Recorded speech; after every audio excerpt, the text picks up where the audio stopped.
Terima kasih yang klik tekan video ni dan nak tengok video ni. Terima kasih banyak-banyak. Terima kasih juga yang pernah tengok video-video sebelum ni tau. Tak tengok lagi video-video sebelum ni, bolehlah tekan dekat atas ni ataupun dekat bawah ni. Saya sediakan link playlist Senarai Main koleksi video produk-produk yang saya guna pakai. Bolehlah tengok. Bolehlah nak beli kalau nak beli tu.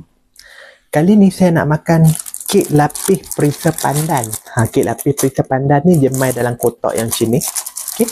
Untuk satu kotak ni dia ada 8 paket kek lapis perisa pandan yang macam ni. Okay. Jom kita buka. Ni lah kek pandan tu. Harga dia pun murah je tau. Boleh lah makan duduk saja-saja tu. Tak nak makan apa kan. Nak makan benda yang lembut-lembut. Tak gigit sangat, nak jaga gigi kan, ataupun tak mau tokok-tokok, tak mau gigit, boleh makan benda-benda lembut yang macam ni. Boleh makan kek lapis perisa pandan yang macam ni. Okay, jom kita buka, kita makan. Sedap. Bau pandan sedap tau.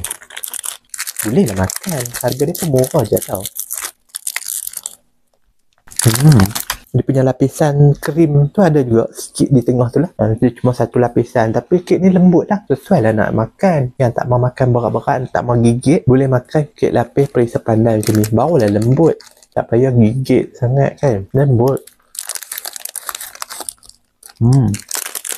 Dia juga ada perisa lain juga tau. Kek lapis yang macam ni. Minyak rambut yang saya pakai, minyak rambut coconut yang macam ni. Dia ada rosemary dan juga peppermint. Bau dia berangi-berangi, wangi macam tu. Sedap. Boleh lah beli pakai minyak rambut yang macam ni. Saya pakai minyak rambut macam ni lah. Lembut rambut. Cara nak pakai dia pun kita tekan-tekan picit je. Lepas tu kita boleh sapu lah kat kita punya rambut tu. Bau dia berangi-berangi sedap. Sebab dia ada rosemary dan juga peppermint. Macam daun pudina macam tu lah. Bau berangi-berangi kat rambut kita tau. Sikat pula saya pakai sikat bulat yang macam ni. Mudah lah kita nak sikat kita punya rambut kan.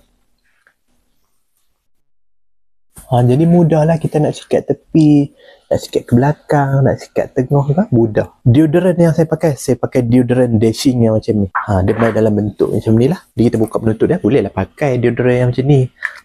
Ketiak kita tu taklah berbau sangat kan. Dia ada juga pilihan bawah yang lain, boleh pilih. Minyak wangi pun saya pakai tau. Minyak wangi saya pakai minyak wangi Raja Perfume. Yang ni untuk lelaki punya, dia tu Boyo Fighter. Dia ada juga pilihan wangi untuk wanita, boleh pilih. Boleh lah pakai minyak wangi macam ni. Murah je harga dia pun. Okey, mikrofon yang saya pakai, mikrofon tanpa wire macam ni. Dia main sekali dengan dua mikrofon. Jadi mudahlah kita nak pakai. Kita nak interview orang pun boleh, nak pakai untuk satu kita pun boleh, ataupun buat backup. Ataupun kalau yang ni bateri habis, yang ni kita boleh pakai pula. Dia ada receiver. Receiver ni kita boleh pilih Android ataupun iOS. Jadi mudahlah kita boleh simpan dia dalam bekas simpanan macam ni. Kat bawah ni dia ada paras bateri, dia bagi tahu lah berapa lagi paras bateri kita ada. Nak cas dia guna kabel type C kat bawah ni. Okay, mudahlah kita nak guna dia. Mikrofon tanpa wire yang macam ni. Untuk baju pula saya pakai baju kemeja lengan panjang. Warna boleh pilih. Size pun boleh pilih tau.